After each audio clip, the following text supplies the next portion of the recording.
Assalamualaikum warahmatullahi wabarakatuh. Tapi pun, saya akan menjelaskan tentang porang untuk masyarakat Lampung. Potensi porang sangat tinggi untuk dapat dikembangkan di Lampung karena Lampung memiliki semuanya yang bisa mendukung porang menjadi berkembang.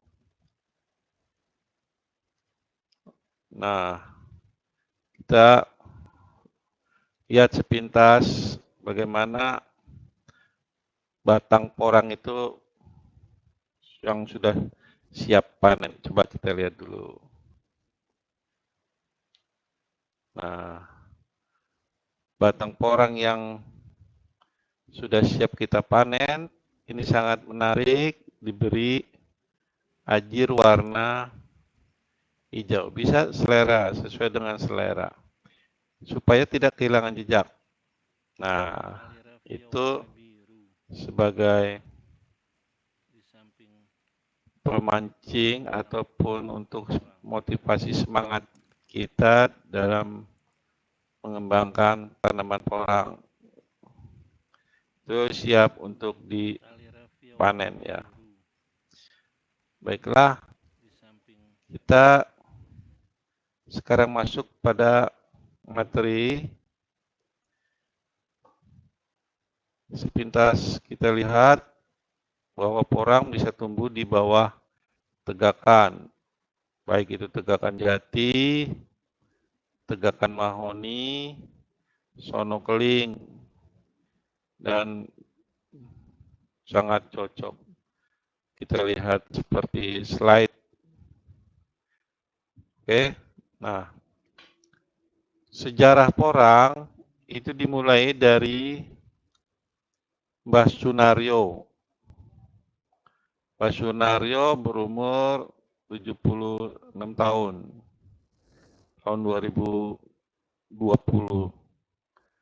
dan tinggal di desa Klangon. Dahulu masyarakat hutan jati itu hidup dalam serba kesulitan, karena tidak ada yang bisa diambil dari lahan jati kecuali tumpang sari. Kalau tidak tumpang sari, maka pemandangan yang sehari-hari adalah hutan jati. Kalau seandainya musim hujan, hutan jatinya hijau, kalau musim kemarau, menggugurkan daun, jadi sangat gersang. Gitu. Tanahnya pun di hutan jati termasuk marginal atau kurang subur. Nah, dengan adanya porang ini, waktu itu diperkenalkan oleh orang Jepang untuk kepada Mbak Sunario untuk ditanam atau dikembangbiakan. Itu sejak tahun 1982. Jadi sudah sangat lama, bukan tanaman dadakan gitu ya. Nah, biasanya masyarakat itu menganggap bahwa tanaman porang itu identik dengan yang disukai oleh ular. Sebenarnya itu tidak. Itu hanya mitos saja karena batangnya seperti motif ular piton. Nah, semakin berjalan, maka masyarakat di sana yang semula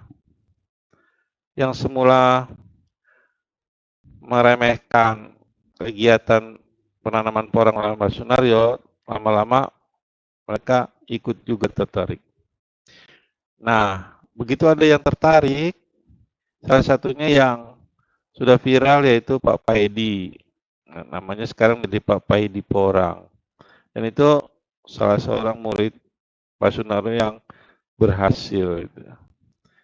Nah, terus masyarakat umumnya menganggap orang itu sama seperti jenis yang lainnya.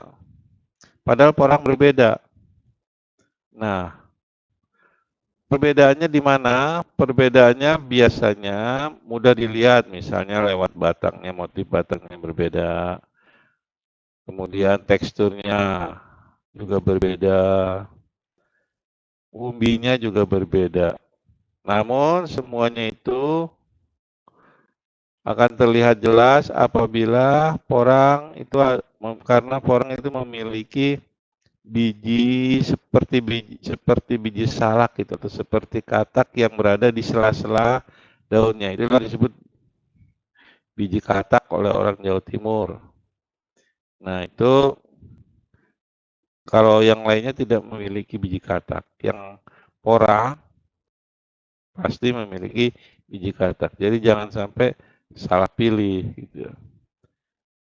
Nah, kalau dari umbinya kita bisa lihat perbedaan antara porang dengan walur.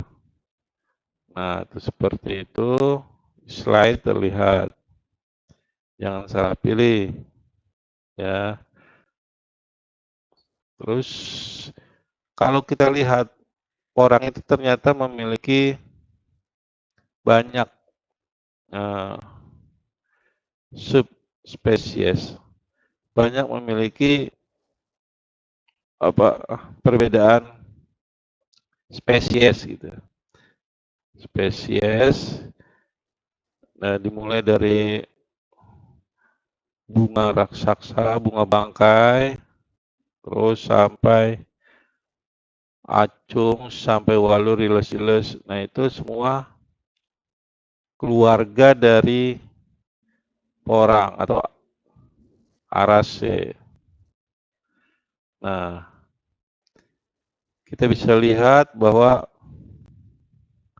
porang itu bisa lebih tinggi dari manusia, sampai 4 meter itu tingginya. Di alam yang cocok. Dan kita lihat itu spesiesnya berbeda. Amorphophallus gigas yang seperti raksasa itu. Nah, terus kita lihat bunga porang, semua masuk dalam famili porang ini, Araceae ini berbau khas, yaitu bau bangkai atau bau busuk ya. Jadi kalau kita sering melewat pinggir hutan atau kebun-kebun itu masih ada suka bau seperti bau bangkai. Nah itu ciri-ciri dari tanaman porang dan kawan-kawannya. Tapi bunganya begitu indah, yang besar gitu sampai yang kecil. Nah, terus sketsa porang bisa dilihat tampilan berikut. Jadi variasi dari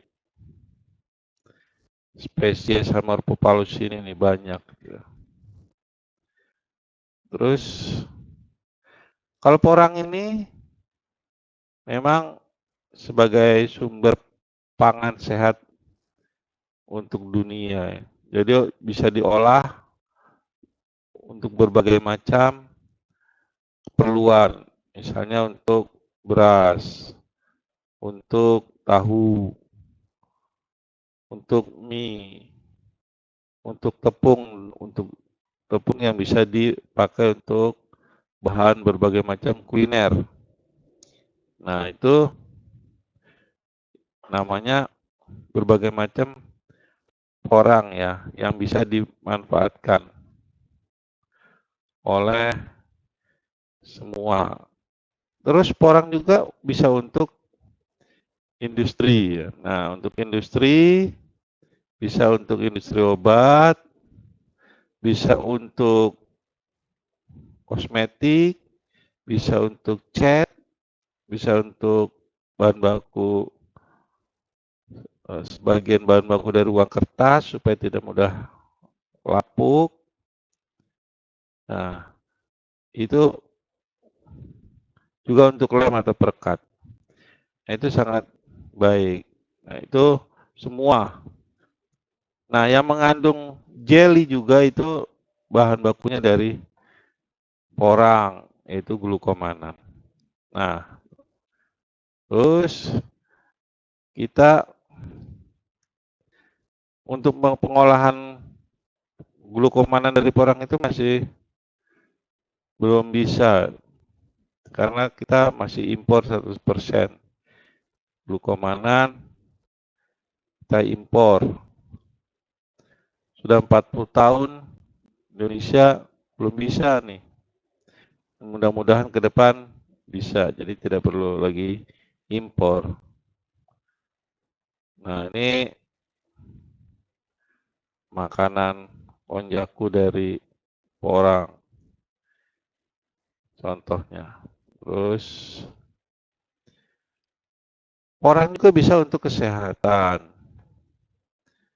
Kita lihat Pak Pedi dikunjungi oleh salah seorang volunteer dari negara tetangga, di mana volunteer ini bernama Bu Mariam. Dia menampung anak-anak balita yang terkena kanker, 26 anak, dan perlahan-lahan diberi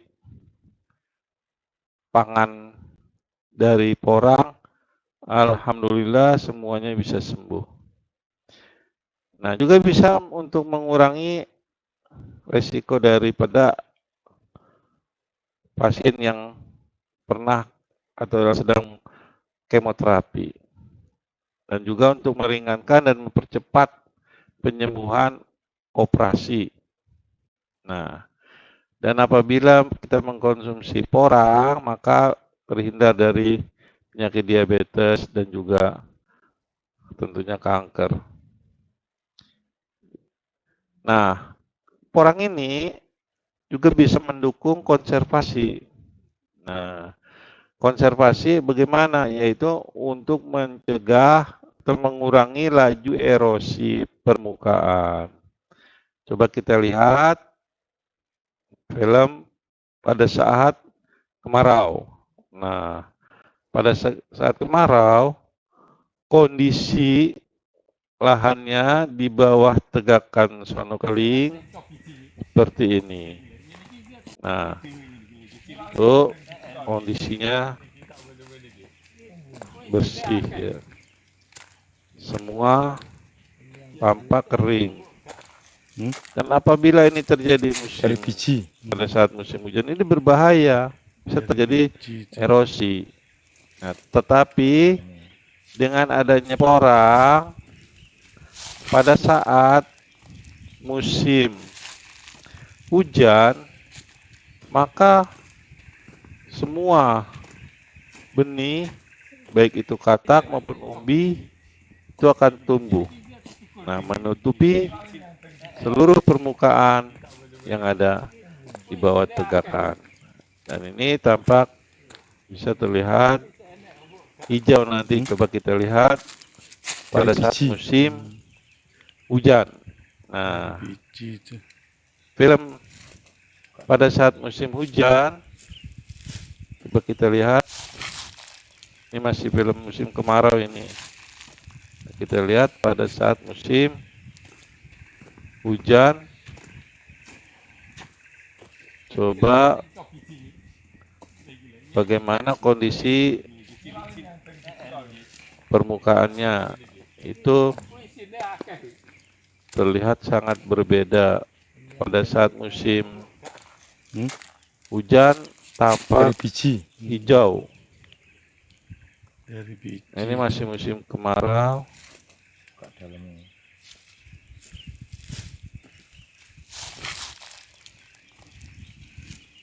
Coba kita lihat. Nah, ini video pada saat musim hujan yang begitu rapat dan menutupi permukaan tanah, sehingga mengurangi semaksimal mungkin laju erosi. Itulah konservasi porang. Nah, porang itu kan kalau panen itu musim kemarau. Nah, kalau musim kemarau jadi panen sehingga tidak mengakibatkan erosi, karena dipanen pada saat musim kemarau. Kalau musim hujan untuk erosi, maka itu porang tumbuh baik pada saat musim hujan. Nah, nanti pada saat ripah baru bisa dipanen, terjadi pada musim kemarau. Nah, terus kita lihat seperti perbedaan ini. Dan jadi kalau seandainya musim kemarau, itu bisa mengurangi terjadinya kebakaran hutan. Karena bahan bakarnya kan sangat tipis, hampir tidak ada, sehingga api menjalarnya juga tidak bisa. Nah, juga mencegah illegal logging karena andai kata di bawah tegakan itu ada porang, kalau terjadi illegal logging jelas merusak dan menjadi merusak porang, dan ini mencegah terjadinya penebangan liar. Mereka akan memelihara seluruh tegakan yang di bawahnya ada tanaman porang. Nah, lanjutnya bahwa kita nggak perlu khawatir untuk pemasaran porang ini. Porang bisa diekspor ke berbagai negara, Cina, Jepang, Korea, bahkan negara di Amerika, Australia, dan Eropa sekarang membutuhkan porang sebagai pangan sehat. Dan semoga nanti Indonesia pun bisa mengkonsumsi porang seandainya sudah bisa diolah menjadi bahan yang bisa dikonsumsi secara aman. Nah, bagaimana ekonominya? Seandainya harga porang itu yang pada saat yang paling murah itu misalnya 5.000, kemudian populasinya 10.000, 1 tahun bisa 1 kilo, berarti itu 1 tahun bisa 50 juta per hektar. Nah, ini bisa membantu petani di sekitar hutan maupun di luar kawasan hutan. Pemanenannya bisa 6 bulan sampai 8 bulan. Nah, bisa juga panen nanti suatu saat bisa setahun sekali. Nah, kalau kita menggunakan daur yang kita atur bisa panen bahkan 6 bulan sekali dengan perlakuan tertentu. Nah, demikian uraian tentang porang, dan nanti bisa kita lanjutkan berikutnya. Terima kasih. Wassalamualaikum warahmatullahi wabarakatuh.